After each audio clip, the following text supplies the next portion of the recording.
Welcome to Kevin Deal Photography, where I take you on my journey through photography. On today's episode, we're going to be doing an in-depth review of the A1 RGBWW video light from Aparo.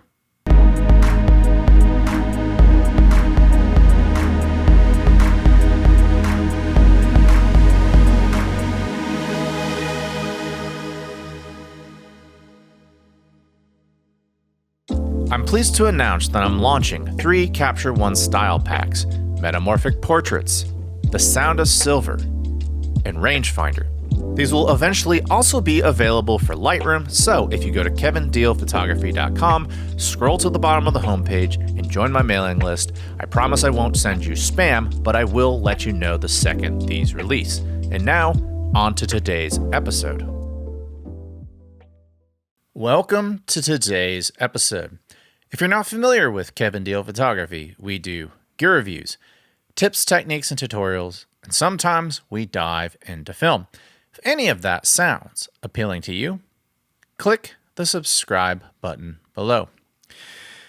So I have, over the course of this channel, become very familiar with lots and lots of LED lights. I've done reviews of big LED lights, small LED lights, and so when a manufacturer asks me to review an LED light, I always have to ask myself, what is new on this light? What separates it from other lights? Well, there are some things that I want to talk about with the Aparo A1 that separate it from some lights I've reviewed in the past. Now, the Aparo A1, it's just a small 10-watt video light. It's RGBWW, and it has a lot of effects built into it. Something that stands out immediately off the bat is that the color temperature range on it is 2 to 20,000 Kelvin. Usually it's 3,200 to 6,500, so 2,000 to 20,000, that definitely makes it stand out. Another thing that stands out about this light is the fact that not only does it have a magnet on the back so you can stick it to metallic objects and use that as kind of a mount or a stand, but you can actually do magnetic charging with it. Pretty cool stuff. So let's dive into the specs. The Aparo A1 is a 10-watt RGBWW on-camera video light. The LEDs consist of 24 cool and 24 warm beads, which make it bicolor, and then there's 24 RGB beads.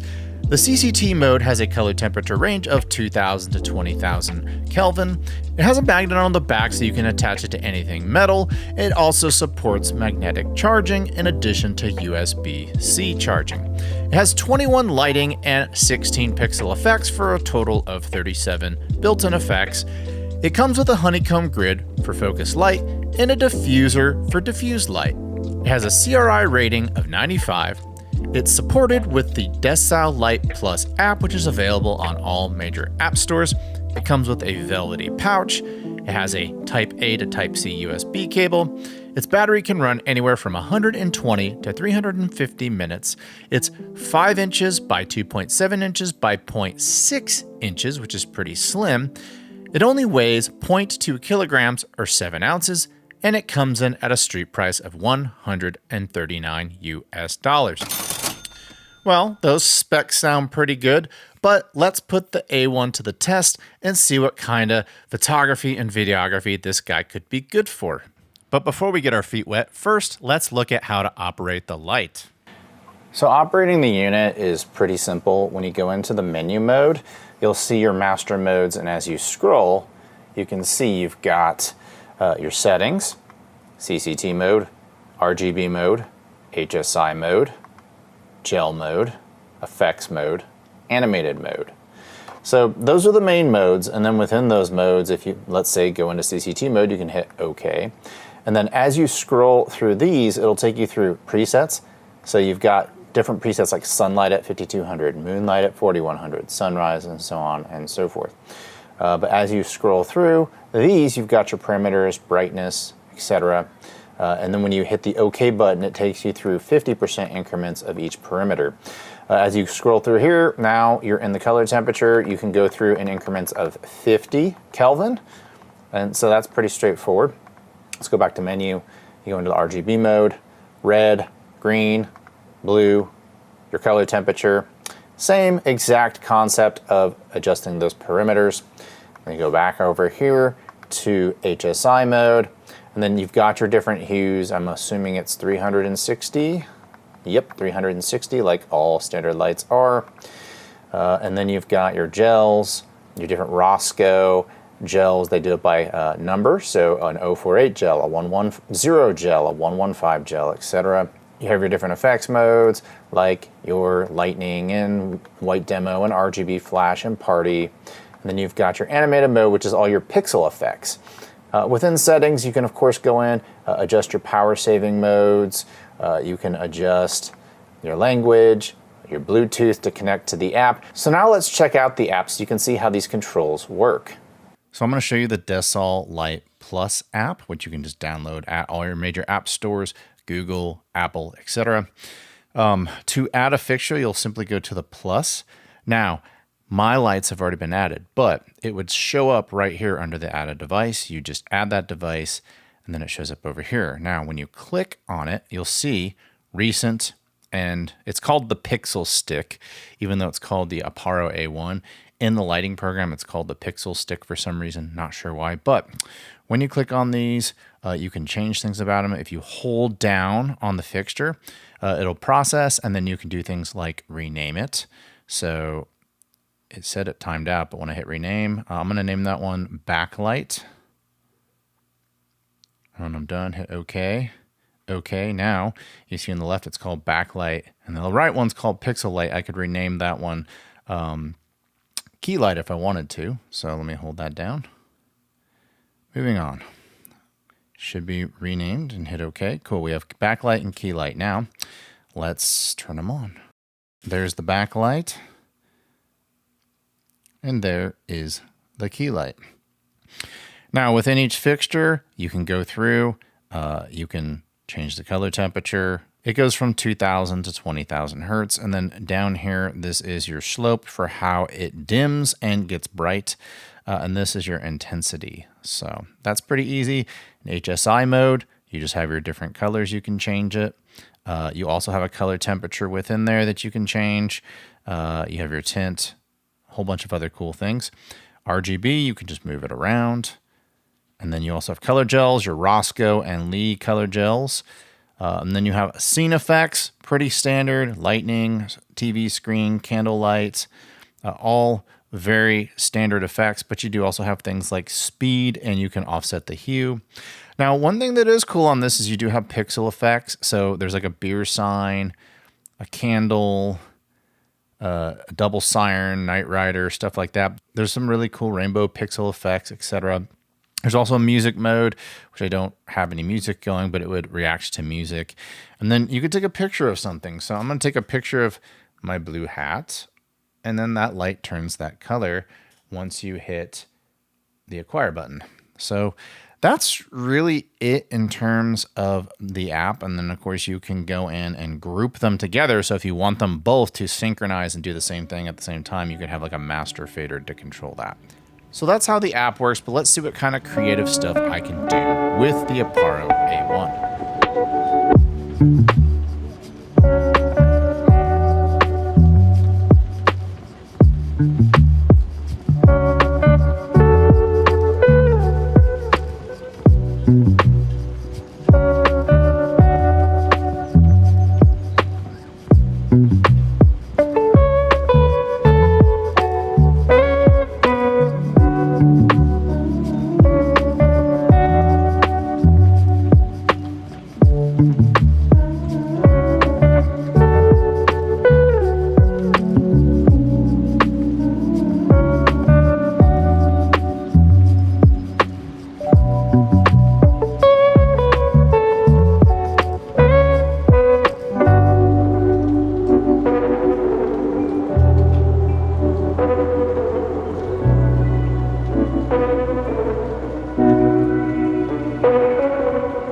So as you can see in these examples, the Aparo A1 was a very good companion to have around to assist me with product photography.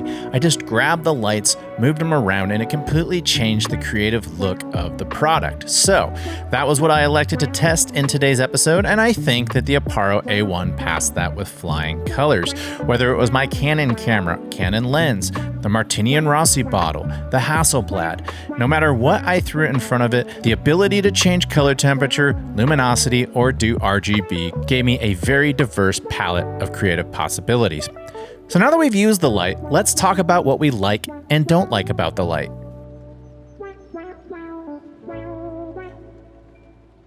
So now that I've had some time under my belt with the Aparo A1, what are my thoughts? Well, it's a feature-rich light. I think that there's a target market for it, and we'll talk about that. Let's first start with the pros, and then we'll get into the cons. So the first pro of this light is that it is light and it is slim. And that is definitely not to be overlooked because you could just fit this in your bag as kind of an afterthought. It can just slide into one of those compartments. It doesn't take up as much space as many lights out there. And so I think that makes you more likely to actually take this with you out in the field because it's less of a pain than other lights. Additionally, the magnetics, that's something that attracted me to this light because you can stick it anywhere there's metal. That was my cabinet that I use to keep all of my lenses in. So maybe you're shooting out in the streets and there's just a light pole next to you. You could just stick this up on a light pole because a lot of times you don't want to use an on-camera light because it's not necessarily the most desirable look. You can just stick this anywhere that there's metal, and then of course you can position your subject wherever you think it's desirable for them to stand in relation to the light, and that's pretty cool. The fact that it goes from 2,000 to 20,000 now, admittedly, anything past about 7,000 or 8,000 Kelvin, I don't really notice. It's kind of hard for my eyes to pick up on. That being said, when you get into deep shade, Kelvin color temperature absolutely is more on that intense blue side, and I find that a lot of lights out there fall short in being able to meet that demand of completely replicating shade. That being said, I don't have tools to measure that this actually goes up to 20,000 Kelvin, so we'll have to take them at their word. But with the eye test, it absolutely does go beyond 6,500 Kelvin, and that's the cap of most bicolor lights. Well, I personally never use the effects on these lights. For some of you, the pixel effects might be actually kind of cool. Maybe you're a product influencer and you have to have creative content on your phone. You could take this tiny little light, which is about the size of your phone, and maybe you're selling some sort of a product and you want to make it stand out more. These effects could definitely help you out in that regard. Like I said, I probably would never use them. I'm more of just a bicolor, 2700 to 6500 Kelvin type of guy, but maybe you like these color effects and maybe they'll benefit you in your work. The app in general was easy to use. There were a couple small hiccups that we'll talk about in the cons, but overall, a very pleasurable experience, very easy to get around the app, very responsive to my perimeter changes. I will say that the $140 price tag for what this light is and who this light is marketed toward, I do think that that's a good value, but let's talk about the cons because there are a few and you should take those into consideration before you consider purchasing this light. In general, I find that the layout on the back is pretty easy to get around, but there were some confusing things that happen, like sometimes the arrows will adjust the perimeter up and down, and sometimes the plus and minus keys will adjust a perimeter up and down. And there's no real rhyme or reason. It just kind of depends on the setting. So that could be a little bit confusing. And that, of course, drove me to the app where I found two things that stood out as cons. One being that when you actually add the light, it's called a pixel stick, and the light isn't called a pixel stick. It's called an Aparo A1. So I don't know if there's a language translation there. The word pixel is in both, but pixel stick versus Aparo A1 pixel LED light, it doesn't identify the way you'd think the first time that you see it. Now, once you realize that, hey, the pixel stick is the Aparo A1, you're good to go. But that's just something to keep in mind if you get confused, if you're trying to set up the light and you don't see it in the list of available lights. That leads me to my next thing that I found in the app, and of course, this could be correctable with a simple update to the app. But when you go to the general settings and you want to update, maybe rename the light key light or rim light or something like that, it times out and then gives you an error message. That timeout error takes about 10 seconds. Now, it still works in the end. You can still rename the light and all that, but maybe you find yourself on set, you're trying to get something done really quickly, you're under a lot of stress, you're trying to rename a fixture, but you have to wait 10 seconds for it to time out. That could be really stressful.